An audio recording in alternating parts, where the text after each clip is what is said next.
Nos encontramos con Fernando Irigaray, nuestro invitado a nuestra segunda versión del Congreso Prisma, organizado por el Departamento de Expresión de la Facultad de Artes Liberales, en el marco de nuestro Congreso. Bueno, Fernando Irigaray es magíster en Nuevas Tecnologías de la Información y de la Comunicación, licenciado y candidato a doctor en Comunicación Social por la Universidad de Rosario. Es web periodista, realizador audiovisual y productor transmedia y, entre otras funciones, cumple el rol de director ejecutivo de la Cátedra Latinoamericana de Narrativa Transmedia, que también se realiza en la Universidad de Rosario. Vamos a tener ahora una breve conversación sobre algunos temas que se tocaron en la plenaria que presentaste ayer, y profundizando quizás en algunas cosas.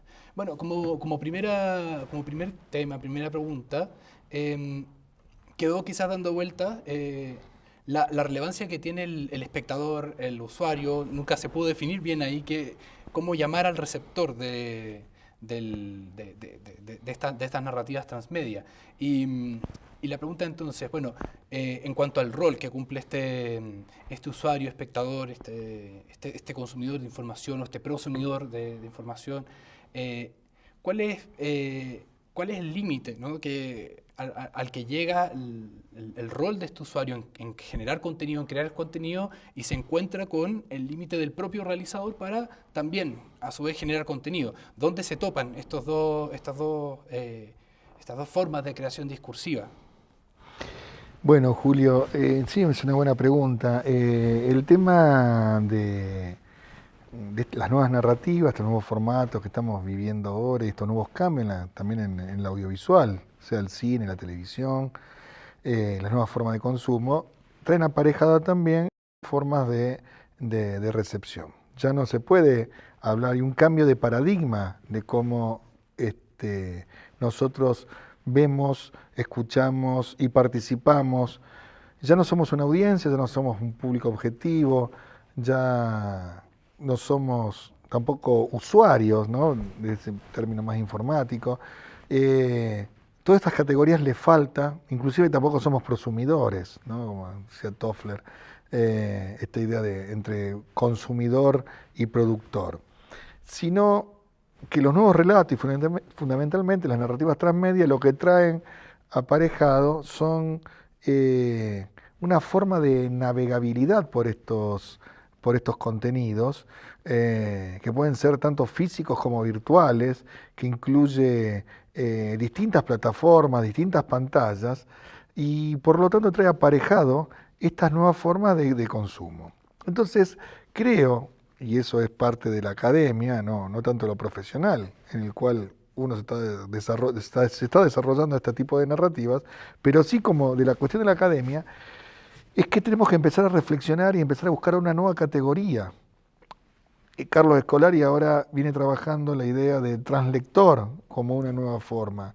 Habría que ver si realmente alcanza para ver este tipo de usuario, audiencia, de estas nuevas audiencias. Entonces, nosotros veníamos trabajando el tema de la ciudadanía comunicativa, justamente pensada en una forma de derechos y de una forma también de tener participación sobre esos contenidos, porque los nuevos formatos, para que la audiencia sepa, necesitan sí o sí, este tipo de estrategia transmedia, del tema de la participación. Para lograr lo que vos me preguntabas antes, el tema de lo que se llama la co-creación, que sería que el usuario pueda también ser parte y romper el límite entre el autor y esa audiencia, ¿no?, más pasiva. Entonces, para lograr eso, creemos que una forma interesante de poder verlo es desde la ciudadanía comunicativa, ¿no?, empezar a ver como un sujeto pleno de derechos y de deberes, para poder navegar por todas estas plataformas, estos soportes y estos contenidos. Muy bien. Y bueno, desde esa perspectiva de este ciudadano, ¿no?, que de alguna manera está construyendo o reconstruyendo discurso desde lo político, podemos entender lo que está inmerso en un ecosistema medial determinado. Ustedes soportes de formato móvil, de los celulares, de los laptops, con internet, de formato escrito, de formatos audiovisuales. Y entonces en este escenario, ¿no?, de ecosistemas dinámicos que se superponen, que chocan entre sí, que se van postergando, se van intercambiando, ¿qué peso tiene este ambiente, ¿no?, este ecosistema medial en que se encuentra este ciudadano en la construcción de narrativas, al menos en el caso de tus proyectos? ¿Cómo lidias con eso? ¿Cómo trabajas para aprovechar esta situación, ¿no?, de estos receptores que también generan contenido por diversas vías, por diversos canales? Entonces, ¿cómo va generando narrativa teniendo en cuenta ese escenario? Bueno, primero definir que las narrativas transmedias, más allá de ser una forma, un nuevo formato, si querés, es mucho más que la producción en distintas plataformas, como también es mucho más que contar una historia que se despliega por estos distintos soportes, sino que tiene que ver de soporte, tiene que ver con plataformas, pero fundamentalmente lo que cambia es, lo que hablamos es de universo narrativo, donde deja de haber una historia para ver muchas historias, muchos relatos que son parte de ese universo narrativo. Entonces esa es la primera definición importante.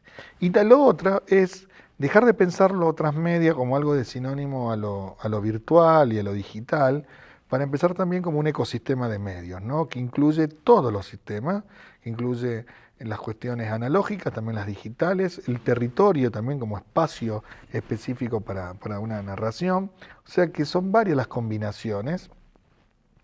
Y lo central, que hablamos antes, que tenía que ver con la participación, y eso hace que la definición sea, deje de ser una narrativa multiplataforma para convertirse en una narrativa transmedia, es la participación del usuario. Entonces, más allá de trabajar a nivel de guión, a nivel de lo que se llama el canon, a nivel de la parte del autor dentro de ese universo narrativo y dejar espacio para lo que se llama el dominio del fandom, el dominio del usuario, del fanático en la ficción, en el usuario participante, si querés, en el campo más de la no ficción, el documental o lo periodístico. Lo más interesante, y que se tiene poco en cuenta en general, más los que venimos de las ciencias sociales y del audiovisual, es la incorporación de la experiencia de usuario. ¿Qué es la experiencia de usuario? Nosotros, por ejemplo, sabemos que para ver televisión hoy hay una experiencia de usuario determinada. Hay tantas comercial, vos estás viendo la televisión interrumpida por el dispositivo móvil, porque estás conversando con tu familia. O sea, es un ida y vuelta continua con la televisión funcionando. Lo mismo en el cine, vos sabés que la experiencia de usuario es en una caja negra cerrada, ininterrumpida, en el cual vas a ver toda la película completa. Ahora bien, ¿cuál es la experiencia de usuario, por ejemplo, para ver un movisodio, o sea, un episodio para dispositivo móvil? ¿Cuál es la experiencia de usuario para conectar una interfaz digital a una interfaz espacial, como por ejemplo a partir de un tracker de realidad aumentada, y entonces ver un video sobreimpuesto a la realidad que estoy viendo por el celular? ¿Cómo es la experiencia de usuario? Entonces, algo central para que realmente funcionen las narrativas es trabajar más allá de las historias. Si no hay historia no hay nada, ¿no? Eso desde ya es tener en cuenta esta experiencia de usuario que se va dando en cada una de las plataformas que van a integrar ese universo narrativo. Si no, probablemente fracase. Claro, se va desperdigando. ¿Sí? Sí, no, si uno lo tiene en cuenta, por ejemplo, si yo supongo que voy a ver en el móvil lo mismo que lo vería en el cine, y obviamente no es así, porque lo voy a ver, o sea, el audio no lo voy a poder escuchar, porque probablemente no tenga auriculares, esté caminando. O sea, tengo que tener en cuenta todas las posibilidades de ese usuario, pues se llama experiencia de usuario, en el lugar y cómo vería eso que estoy proponiendo como una plataforma para llegar al contenido. Claro, y al mismo tiempo permitirle también darle cierta apertura para que genere contenido a su vez. Totalmente. Pero lo primero para lograr la participación es hasta una buena reflexión. Si yo tengo que lograr participación y el grado máximo sea la co-creación, o sea, que la gente genere un contenido, que puede ser una foto, un texto o una microhistoria o lo que fuere, lo que tengo que lograr es el engagement. Tengo que lograr que primero se apasione por la historia. Entonces, la experiencia de usuario es central para que la persona que se apasiona por esa historia, la experiencia es favorable y pueda luego participar. Si no hay engagement con la historia y no hay tampoco engagement con esa experiencia de usuario, pues es mala, pues no está bien pensada, imposible que esa persona participe. Perfecto, perfecto. Pero ahora que mencionas eso, quizás por ignorancia no es así, ¿no? Como lo pretendo plantear, pero puede ser que exista también cierto riesgo al producir este engagement con los usuarios, con los receptores que generen estos contenidos, de que la narrativa planificada, o al menos que tuviera medianamente planificada, se saliera de lo que tenía pensado previamente, en el sentido de que estamos pensando siempre en narrativa. O sea, tengo un discurso que tiene supuestamente un principio y un final. Estoy pensando en mi documental o no sé, o la narrativa que quiero crear, parte en alguna idea, parte en algún concepto y quiero que concluya en algo. Y que sea un producto de alguna manera, no sé si cerrado, pero que al menos tenga ciertos contornos y que permita delimitarlo. Entonces, ¿qué pasa con este compromiso del usuario? Cuando el usuario también genera contenido, un usuario demasiado entusiasmado quizás, que pueda abrir otras brechas, pensando como casi en el fanfiction y... Bien, bueno, es el problema, o uno de los problemas a pensarse. Yo creo que no es problema, pero sí es un tema problemático. Si uno tiene miedo, o el autor en este caso tiene miedo de que con la participación se va a salir y no va a poder controlar la trama, siga haciendo cine, literatura, o sea, no experimente con esto, porque esto justamente lo que va a hacer es romper ciertas barreras. Obviamente, es una discusión también reticular, ¿no? y envolvente, porque en realidad el autor, o sea, el canon en este caso, siempre es más poderoso que la cuestión del desarrollo de las audiencias. El tema es cómo se va acompañando. Los que no pueden perderse, no se pueden salir de los extremos digamos, los confines de la galaxia, lo que sería el espacio narrativo, es el canon, ¿no? O sea, yo no me puedo salir e inventarme otro, pues si no estaría violando la misma ley que cree cuál es la caja contenedora. Ahora sí, una de las formas es que el fandom, el dominio de quienes participan, a veces se pueden salir, ¿no? Hay que intentar de cómo contenerlo, hay estrategias, se pueden ir desarrollando para que esas narraciones vayan girando. Claro. A lo mejor a veces, como también podemos decir que es una expansión más, se va a salir, pero bueno, es que se expande. El tema es que estemos cambiando automáticamente todo, pues si no ya afectaría el desarrollo del canon en general. Claro, que no violen los fundamentos de esa... Exactamente, pero son los riesgos, ¿no? Claro. Y también en unas cosas sería, ojalá, uno parece, si pierde el control significa que sería un éxito total. Claro. Así que bienvenido sea perder el control. Ah, bueno, perfecto. Porque, bueno, después está la distinción, que claro, yo no sé si es tan apropiado, tan pertinente hacer esa distinción entre ficción y no ficción. Pero claro, cuando uno construye transmedia en ficción, hay un cierto sustrato de reglas que definen este mundo ficticio. No sé, por ejemplo, el de Star Wars. Y, por ejemplo, en el mundo ficticio de Star Wars sería quizás impensable o sería remotamente imaginable incorporar al planeta Tierra, porque siempre es en una galaxia muy lejana. Entonces, el fandom se va a quedar en ese ámbito de acción y no se va a salir de ahí. Entonces, en la no ficción existe ese tipo digamos, de principios que permitan hacer ciertos anclajes con los temas que se están, qué sé yo, investigando en un documental o Y un sí, formato tiene así? mucho que ver, que tiene que ver con, si querés, con las tramas centrales, ¿no? Y con el desarrollo, digo, volviendo al universo. Sí, hay veces que se puede ir un poco, pero a veces es fácil de traerlo. Probablemente en el caso de la no ficción, esa pieza automáticamente queda afuera, es como que es autopoiético, digamos, se Claro. autorregula el mismo sistema, no encajaría, porque justamente las comunidades que van participando y haciendo lo van a excluir a veces si no tendría que ver. Eh, yo en no ficción no he visto cosas que sucedieran de esta, primero por la magnitud de los proyectos, ¿no? Que no es lo mismo que casos como estabas hablando de Star Wars, o sea, en la O ficción donde hay Matrix, otra claro. Matrix que tiene otro tipo de narrativa y digamos, el dominio del fanático es muy grande. Eh, pero sí también es verdad que otra cosa que hablábamos es el tema de ese corrimiento de una, ya no de una delimitación entre los distintos campos, géneros y soportes, ¿no? Entonces ya no podemos hablar de, como hablábamos de géneros hace 10 años o 15 años atrás, ¿no? Donde estaba muy delimitado. Hoy como que todo el mundo extendió la frontera, ¿no? Entonces hay zonas grises o de mezcla o de intercambio, o zonas de frontera, eh, donde es como Star Trek, ¿no? O sea, explorando el tema Claro. de explorando las La fronteras última del frontera, universo, la espacio, la última última frontera, frontera.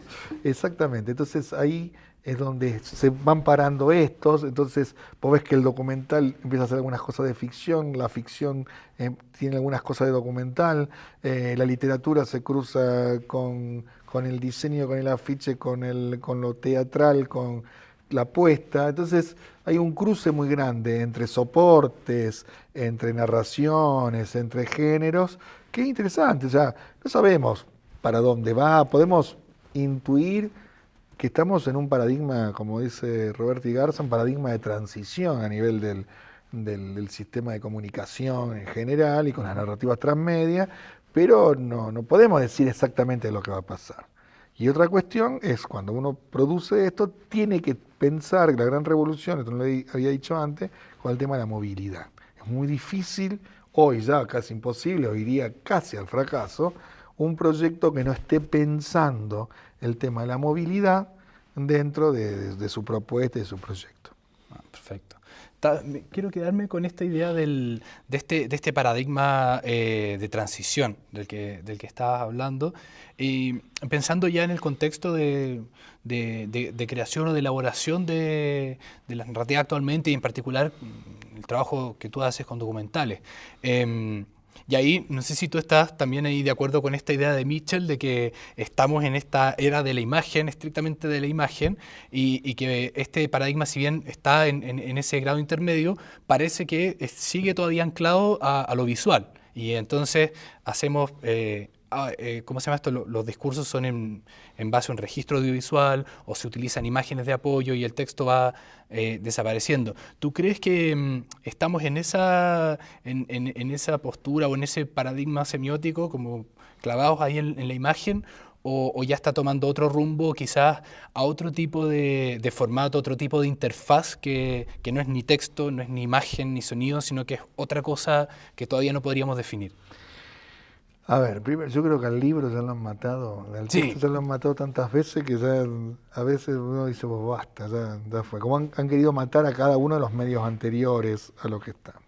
Yo creo que, volviendo a me parece que la mejor forma de un ecosistema vivo, ¿no? Donde van pereciendo, pero nunca terminan de morirse todos, ¿no? ¿Mm? Siempre queda. Probablemente sea en extinción, pero todavía viven algunos, O adaptación. o adaptación, exactamente, o recambio. A ver, como nunca la gente está leyendo, pueden ser cualquiera de las métricas investigaciones que se hacen, se lee tanto como se lee en este momento. Después vemos que leen, si leen literatura, si leen Claro. información, o sea, digo lectura, ¿eh? Cuando uno dice lectura de un texto, se lee como antes no se leía a nivel números generales y masivamente. Pero también lo mismo, por eso yo digo siempre es poliédrico, ¿no? Tiene distintas miradas, digamos, según donde te pares. Pero también, a su vez, tiene un fuerte componente de lo visual y de lo audiovisual, ¿no? Entonces, no desaparece uno, sino que son complementarios. Obviamente, si uno está trabajando con cuestiones del infoentretenimiento y fundamentalmente, por ejemplo, en un caso un documental, y raro si yo no utilizo solamente estímulos del texto, ¿no? Que puedo utilizar. Digamos, pero van a ser complementarios, como a veces la imagen va a ser complementaria a un texto, o en este caso, según qué tipo de narrativa esté utilizando. Para no hacerlo tan largo, el peor tema de quien produce y piensa y diseña estrategias de narrativas transmedia, lo que puede hacer es enamorarse de plataformas. Decir, ay, vamos a hacer un dispositivo móvil, o voy a hacer un cómic, o voy a hacer... Las plataformas como que te llaman a la historia. O sea, yo tengo una historia. O sea, primero tengo un universo narrativo. Después tengo un universo narrativo, tengo distintas historias. Cada historia dentro de ese universo narrativo es como que llama, esto es lo mejor para contarlo, es hacer un programa de televisión. Esto es lo mejor para contarlo para hacer un cómic. Esto es lo mejor para contarlo es hacer píldoras, pequeñas cápsulas de 1 minuto, de 2 minutos para redes. Esto para la web, esto para móviles. Entonces, lo que sirve para este proyecto, y en este momento, no sirve para el proyecto próximo. Yo utilicé en algunos proyectos, por ejemplo, el cómic periodístico, pero utilicé en uno. Pues yo estaba pensando, por ejemplo, estábamos pensando en un público objetivo que eran mujeres que estaban presas y que estaban sobre el tema de la trata. Y estaban con cuestiones que habían quedado derivadas a partir de quedar atrapadas en la mafia del tema de la trata. Entonces, en la parte carcelaria, el único acceso que tenían era trabajar, por ejemplo, con el cómic. Entonces fue fabuloso, pero era para eso. No sé si lo hago para otra cosa. Y te puedo contar ejemplos de montones, el que más me acuerdo, porque el caso, me dice, che, pero qué bueno que está. Sí, pero está bueno para esto. Ahora, por ejemplo, hicimos para otro proyecto un álbum de figuritas. Eso te iba a decir, el de los pero clubes. Es para un club. O sea, no es que voy a hacer álbum figurita para cualquier cosa. Claro. ¿Se entiende entonces? Las tramas y las subtramas, lo que van a determinar después cuál es, para ese momento, más allá después las posibilidades financieras y de desarrollo, que van a permitir y van a llamar. O sea, entonces alguno puede tener un proyecto, puede tener 20 plataformas, otro puede tener 2 o puede tener 3. Otro será mucho más hablado, otro será más tradicional, otro será tradicional con cuestiones más territoriales. O sea, es según las historias, cómo es la forma del relato, y se van articulando. Por eso digo, tenía que ver con las historias, cómo es la estrategia de participación y cómo es la estrategia de lo que hablábamos de la forma en la que los usuarios ese campo de experiencia van a tener con las plataformas que le ponemos. Claro. Entonces, en suma, no es un problema ni de discurso, ni de usuario, ni de creador, sino que del ecosistema completo. Exactamente. Y de los nichos a los que yo quiero llegar o los nichos que yo quiero abarcar dentro de ese ecosistema, finalmente. El público, los públicos y también los formatos. Y también el contexto. Yo te mostraba el otro día, hablábamos de por ejemplo, la experiencia de hacer afiches, carteleras con realidad aumentada, ¿no? No es lo mismo hacerlo en la calle que a lo mejor hacerlo en el metro, por temas de seguridad, de conectividad. No es lo mismo hacerlo en Santiago que si lo tenés que hacer en Valparaíso, ¿está? O lo tengo que hacer en otra ciudad, en otro lugar. No es lo mismo hacerlo en Estocolmo que hacerlo en África. Claro. No sé si lo haría. En un lado lo hago, en otro lado no lo hago. Tengo que ver la accesibilidad, cómo son los sistemas, la conectividad. No es... Esto está buenísimo y funciona en un lado. Por eso digo, funciona para ese proyecto determinado en un espacio, en un tiempo y para una historia determinada. Entonces, espacios dinámicos y ecosistemas también que van modificándose en función de las necesidades tanto del usuario como del relato mismo, ni siquiera del creador. Bueno, Fernando, nuevamente te agradecemos mucho este espacio de conversación en el marco de nuestro Congreso Prisma, organizado por el Departamento de Expresión de la Facultad de Artes Liberales. Y bueno, finalmente, gracias, y también gracias a la Escuela de Periodismo por brindarnos este espacio para generar este registro y esta discusión. Muchas gracias.